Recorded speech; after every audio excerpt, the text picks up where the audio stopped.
Peace, family. It's the Hood Mystic representing www.hoodmystic.com.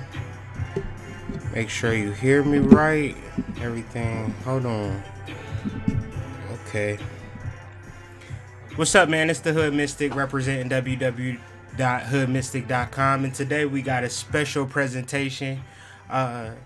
Today we're going to be talking about something different. Usually we talk about all types of stuff: astrology, metaphysics, occult, spirituality, all of those good things. But today we're going to talk about something more close to home, something more relatable. It's not more of like the scientific spirituality side of the Hood Mystic. This is more of the personal side, more of the actual human side of the Hood Mystic. Today we're going to be talking about the womb. Today we're going to be talking about the uterus. This topic is close to me because I'm presently in a relationship with a woman and she has a uterus, and this womb or organ is very important in my relationship. Understanding her womb, understanding the uterus, as opposed to just, you know, being fixated with the vagina. Generally, the uterus is where a woman has a child, and the uterus expands and contracts, and a lot of energy happens without the uterus. But in history, the uterus is very important. And I'm not sure, you know, this was surprising to me when I did research on the uterus and trying to find out more about it. So generally, I'm going to share what I found out about the uterus and about hospitals and medicine, and then I'm gonna come back with the solution. And so the first beginning of this video, I'm gonna talk about a lot of problems, a lot of issues, a lot of things, and then I'm gonna conclude it with what I think is the solution. Not the end-all be-all solution for everybody, but especially if it resonates with you, if this video resonates with you, then possibly I have the solution for you. So the womb, ladies and gentlemen, www.hoodmystic.com. Let's get into it. So the source, generally I don't get on YouTube and talk about stuff because I'm not a doctor. I'm not all of these fancy titles, but all of those fancy titles, they write books and they talk about their experiences. This book is taken from a book from 1979, ladies and gentlemen, by E. Richard Brown. The book is entitled Rockefeller Medicine Men, okay? And we're gonna break all of this shit down, but first and foremost, I want to hit off this quote and explain this quote and what it means. Now, this quote was written in 1979, ladies and gentlemen. What he has said is that this crisis in today's healthcare system is deeply rooted in the interwoven history of modern medicine and corporate capitalism. The major groups and forces that shape the medical system sowed the seeds of the crisis we now face. So generally, I just know people in my family historically have had trouble with their health, and whether they had good insurance, bad insurance, and things of that nature really determine their health. I know people personally who didn't have insurance and ended up dying, and you know, it's a slippery slope from there, going up or down. You know, the medical profession, the medical industry is a tough industry, and generally I want to get to the roots of what is the root of the medical industry. And let me first say this, that I'm not down in Western medicine as a whole. I'm not ignorant to, like, you got to understand cynicism, and, you know, like, people who are evil, they don't come out and be 100% evil. Ultimately, they'll end up in jail being 100% evil. Generally, what I think that the medicine industry does is that they do a majority of evil practices, but they balance it, or try to balance it, with positive practices. So, you know, if I break my arm, they'll give me a cast and things of that nature. And so it gives me comfort in Western medicine. But generally, in this video, we're going to go to the roots of Western medicine, and then we're going to tie it back to the womb. And understand that this is just the part one as well. And so the Rockefeller, let me give you a backtrack on, you know, how the concept of you going to the doctor even came about. Okay, before there was a young man named William Avery Bill Rockefeller, who went around from town to town with this snake oil. It wasn't snake oil, he called it rock oil. This is well documented. William Avery Bill Rockefeller wasn't the elder Rockefeller, but he was the son of the elder Rockefeller. And from him selling this rock oil, this led to, you know, accumulation of funds and things of that nature. And so they struck oil, the Rockefellers struck oil, and so they made so much money with this oil that they eventually had more money than, you know, the actual country at this point. So at this point they were able to infiltrate the higher education board. So in every institution, every learned institution, there is a board that gives curriculum, learn this, don't learn that, whatever. So over time, you know, as the Rockefellers grew and expanded their realm, and I'm just paraphrasing from the book, if you want real details on how they actually took over the medical industry, get that book, The Rockefeller Medicine Man by E. Richard Brown. But so I'm paraphrasing.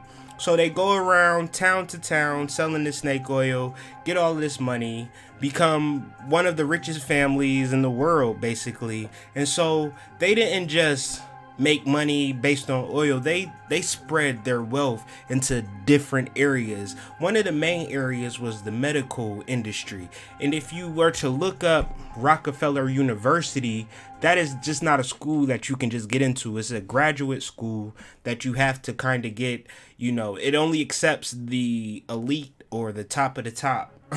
So ultimately, Dr. Bill went around telling people he was a cancer specialist and healing people and doing all of this stuff, but actually he really wasn't doing anything. He was just selling elixirs, and people felt good when he came around, and he made them feel good about his elixir, because ultimately the body has a consciousness that is smarter than a doctor.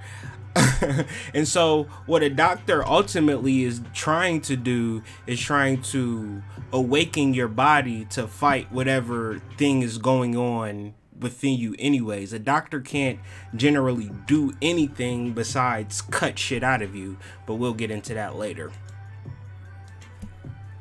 And so at this time, around the 19th century, the world was split into how they were treating their illnesses.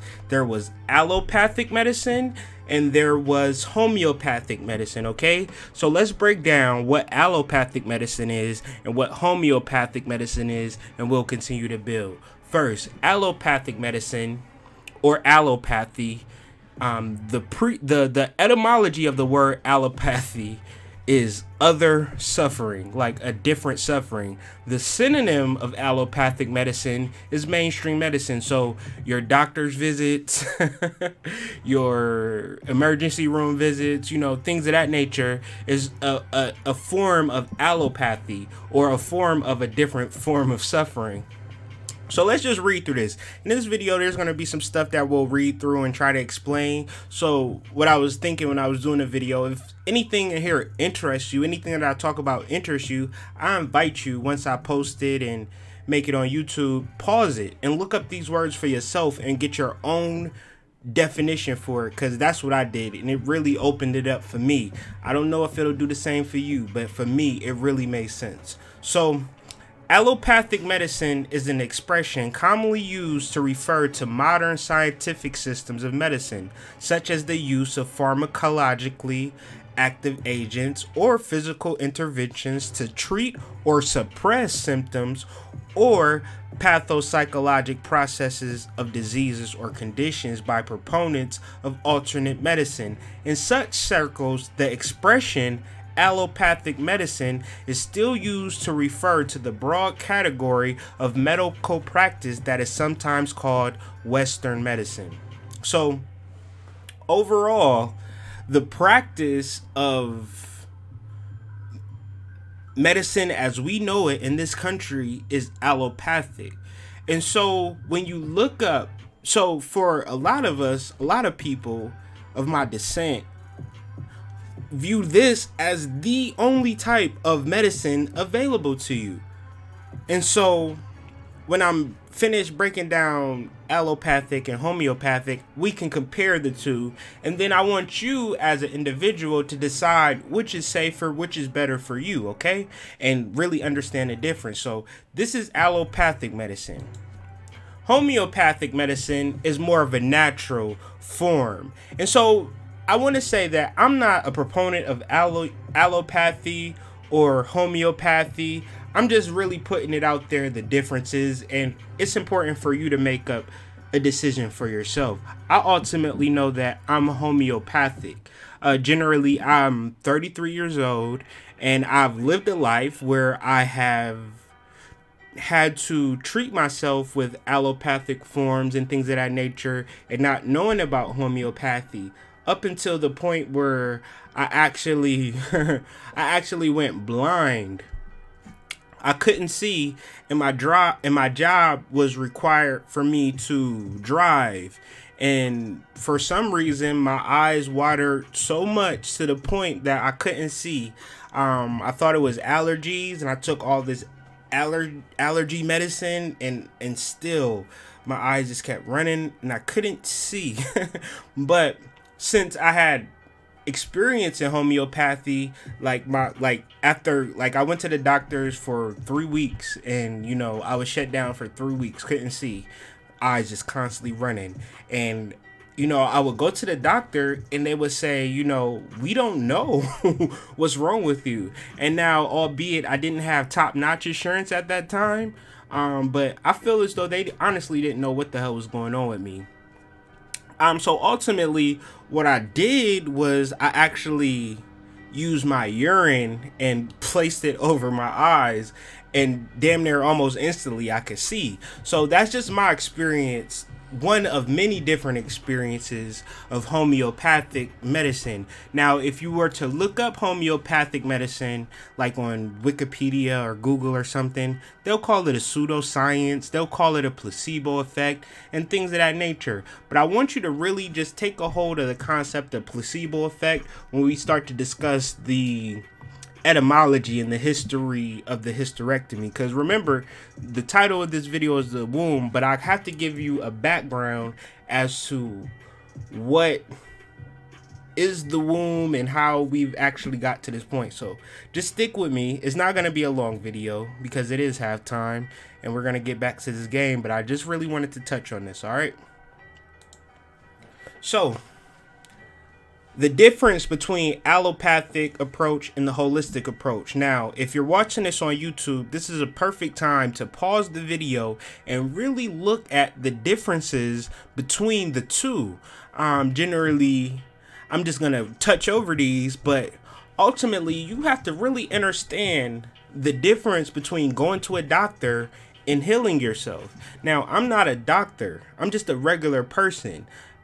All I can say is that I've been to the doctor and I know what that experience feels like. And I've been holistic in a holistic, I don't know what the word is to call, practitioner, a holistic practitioner for the past 2 years, just working with my family. And generally, I feel as though my family is healthier and happier more than they ever been, especially my partner, which is a woman, dealing with the womb. So this is what we're getting to. But ultimately, let's look at allopathic and the holistic approach. On the allopathic approach is generally, you need to go to school for 7 to 10 years to be a healthcare professional, to begin to even heal or to begin to even look at a person. Generally, all solutions are chemically derived. They're composites of different chemicals, and they're just trying shit out on you. And generally, allopathic treatments work to just simply oppose or suppress the symptoms. They don't generally treat the symptoms. And generally, when you take pills, they come with side effects, correct? And so I like the allopathic approach, because generally if I break my arm, I can't really go to the herb man for a cast rather. So generally I'd rather go to the emergency room to get me a cast. So I understand that the overall need of the preservation of life is necessary for the allopathic approach, but I feel as though it's a good balance to incorporate the holistic approach. So now let's talk about the holistic approach. It should be used as a part of a healthy lifestyle. So generally, drinking water, having herbs infused with your water, creating a plant-based diet for yourself. Just being natural, even if you do eat meat. Really investigating where the meat came from is very key. Generally, your body has all of the healing modalities within itself. I implore you to do the knowledge on the immune system and the different ways you can strengthen the immune system to actually fight against certain things that happen in your life. There are no side effects when you deal with holistic approaches, unless, you know, you should do your due diligence for anything. And generally, because a person is a healthcare professional, you shouldn't just take his word for it, is what I'm trying to say. If you have long-term problems and things of that nature, or you have problems and you go to the doctor and then the doctor's like, well, your records seem normal and you seem fine, but when you go home, you feel like shit. That is a womb problem, and we'll talk about that. Let's talk about that now. So, in history, the womb was more than, you know, just a uterus or a scientific or biological body part or organ. The womb was an actual thinking process, an actual life-giving mind of its own. In Greek mythology, what is his name? Aradius described it as an animal within an animal. There is a term called the wandering uterus in Greek that when women had it, the symptoms included faintness, nervousness, sexual desire, insomnia, fluid retention, heaviness in the abdomen, shortness of breath, irritability, loss of appetite for food or sex, and a tendency to cause trouble. It sounds like all of my last girlfriends, but if you were living in ancient time, they would, you know, they would actually tie you up and put herbs under your womb to like stimulate your your womb or uterus or whatever you want to call it.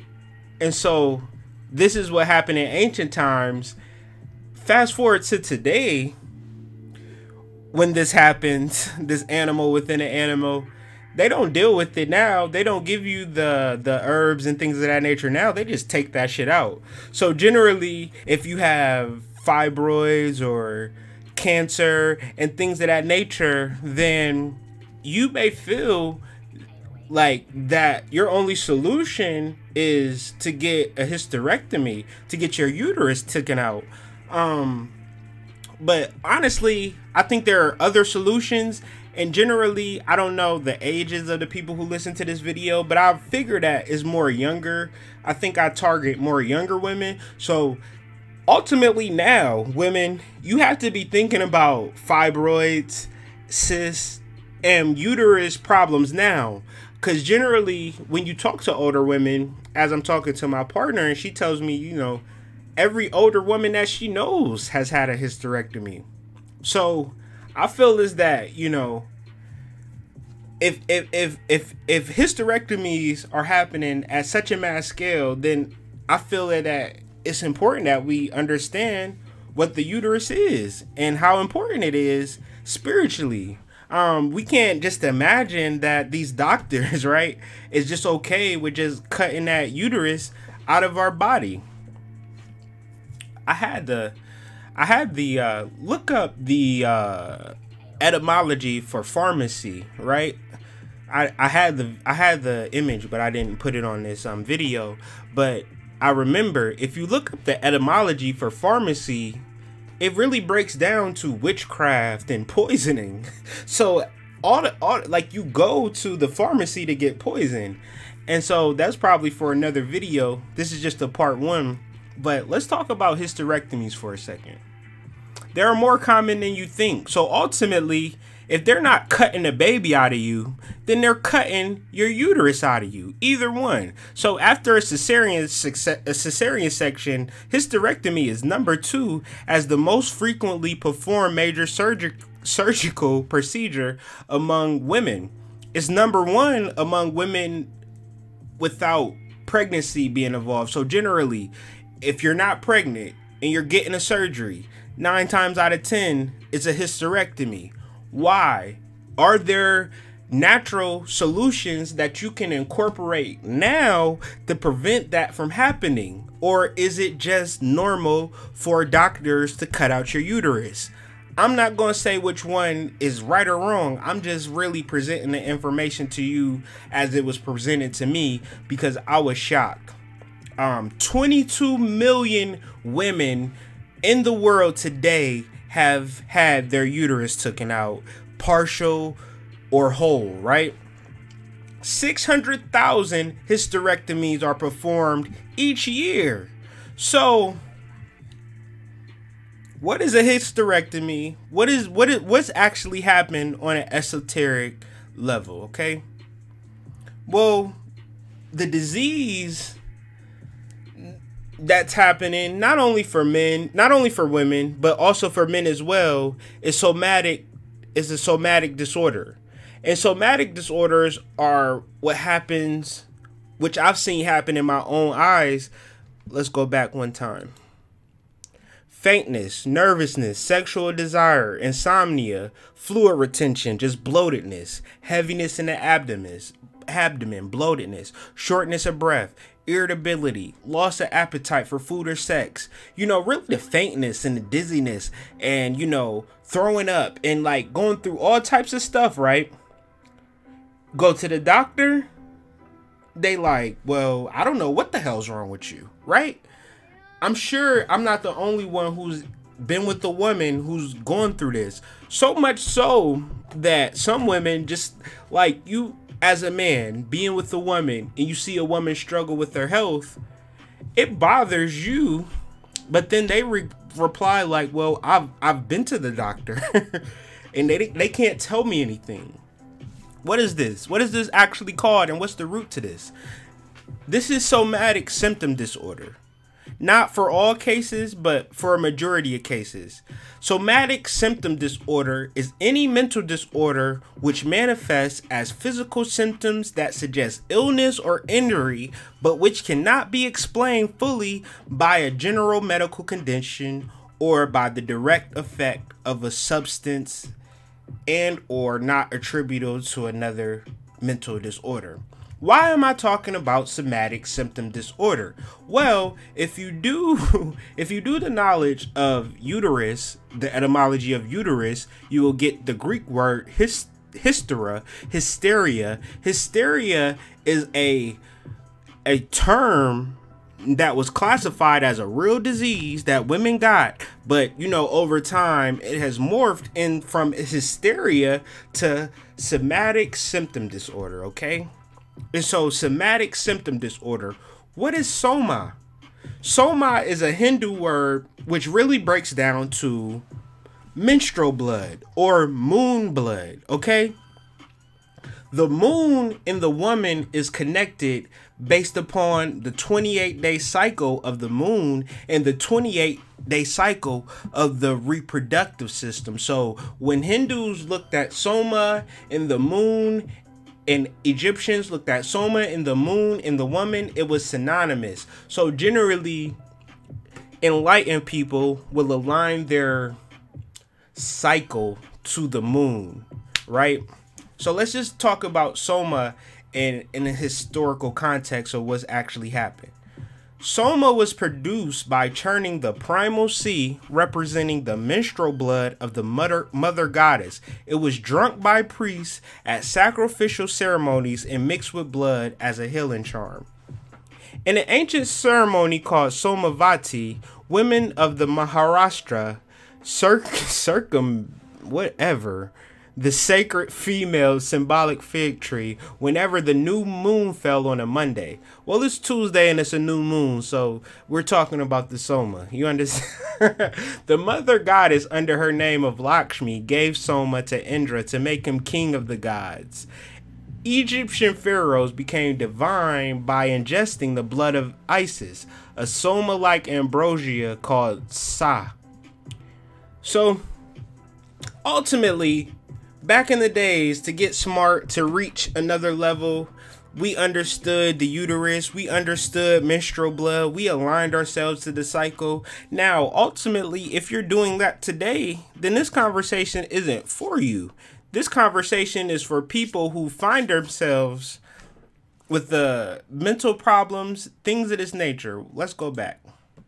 Faintness, nervousness, sexual desire, insomnia, fluid retention, heaviness in the abdomen, shortness of breath, irritability, loss of appetite for food or sex, and the tendency to cause trouble. And it could be a mixture of all of these, none of these, one of these, understand? It all is reflective of problems and issues with the womb, issues with the soma not being aligned. And ultimately, when you take an allopathic approach, they have no real solution other than to cut your uterus out. So, what is actually going on? And this is another part of the video where I would encourage you to pause it and really look up these abstracts of the differences, because myself, I identify or know of people who are African Americans, consider themselves as black. Generally, these are my mothers. So ultimately, I have to speak to it. These abstracts are pretty long, so you might want to look it up yourself and get the full numbers or details. But paraphrasing, African American women go to get their uterus took out more than their counterparts, and for the mere fact that they have more of severe symptoms, more of the fibroids, more of the cancer, more of the different things that go on with the womb. So generally, you have to do a different approach. Generally, if more people are getting treated and getting healed from these symptoms, but you're not, you're getting more hysterectomies, then it's more people going there for the symptoms of hysterectomies. But you know, our women are coming out with more uteruses being taken out. So generally, racism exists in all forms of life. It is just not, you know, people calling you a nigger every day. You know, it's really in the medical fields, in the employment fields, in the education fields. So ultimately, the only solution is to go back to nature, because if you continue to keep going back to these hospitals, they're going to misdiagnose you, for one, and for two, the only real thing that they really want to do is surgery.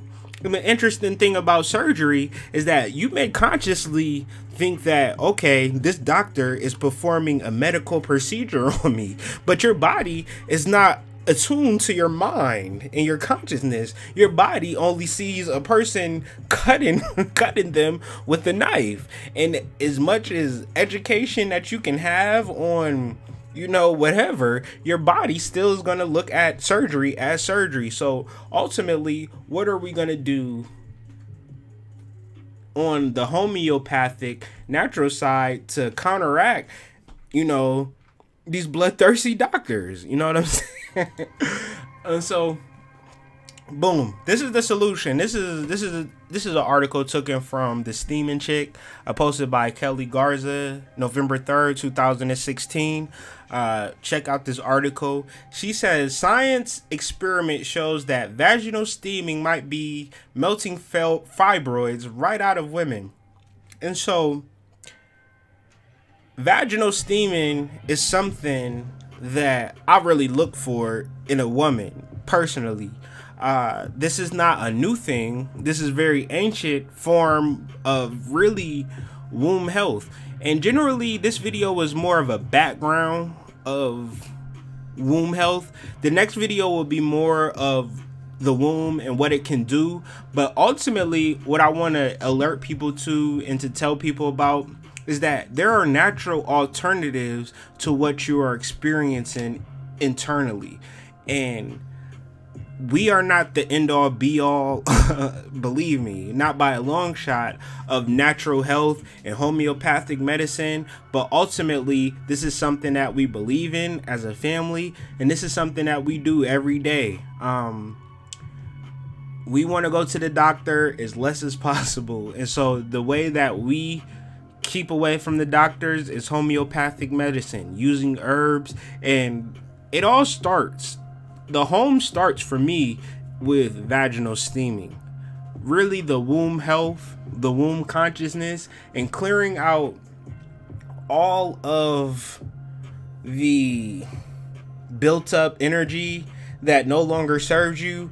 Vaginal steaming is one of the things that really work, just as an overall picture for, you know, just like I ask my partner every day, like, are you happy? Like, how do you feel? Because generally I want to know, being a Virgo.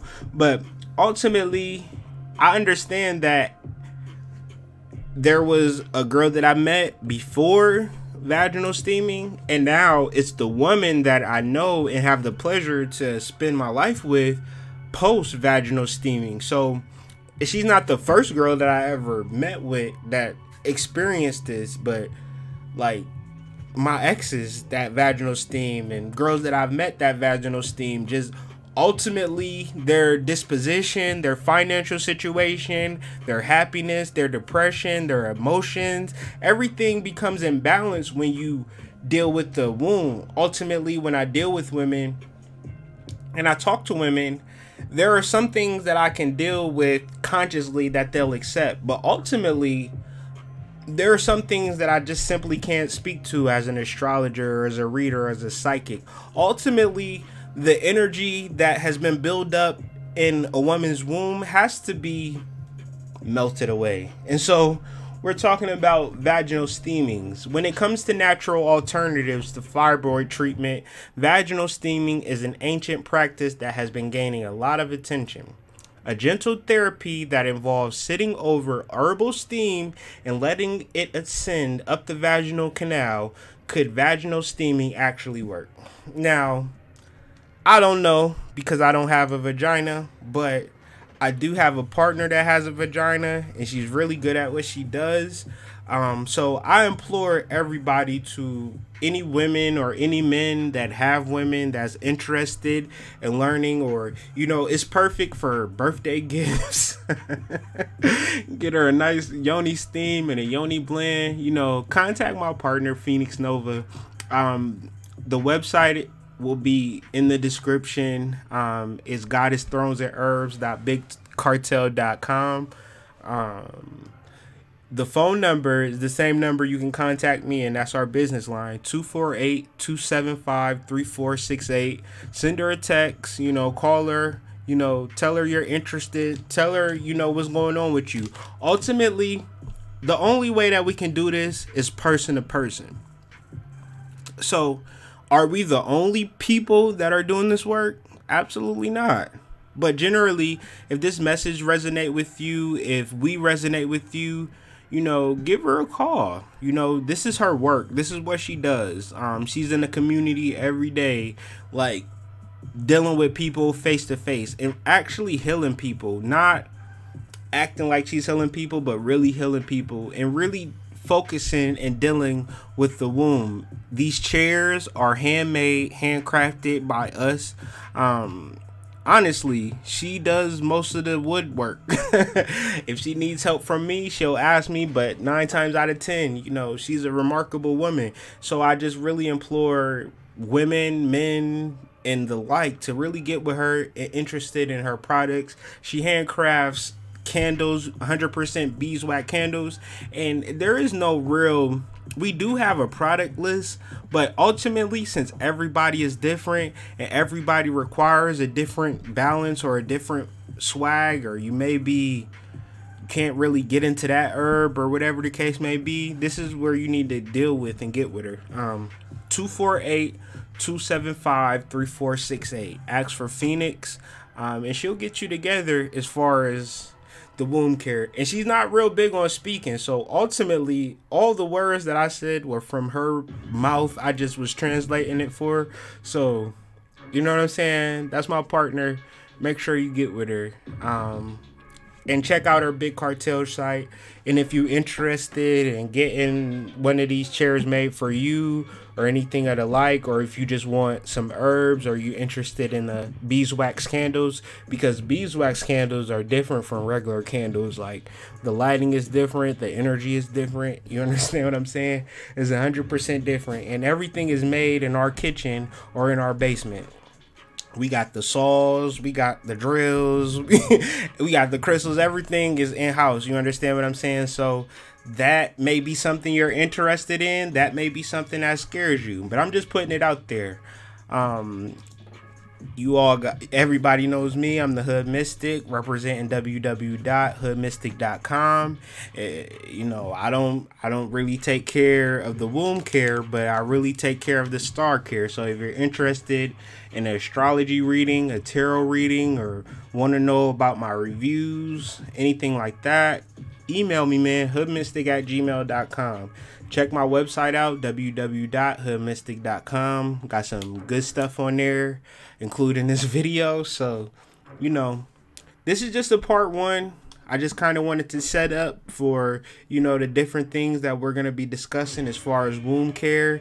Hopefully, you know, the more y'all hit up Phoenix Nova, you'll boost up her, you know, confidence. And maybe one day I won't be talking, she'll be doing the talking. But for now, if you do want to talk to her, she will talk to you on a one-on-one level. Be sure to text her. Be sure to call her. And that number, once again, is 248-275-3468. Man, it's been a Hood Mystic. I had a great time, but I'm about to get into this game. Hope y'all have a wonderful night. And I'm signing out, man. Peace.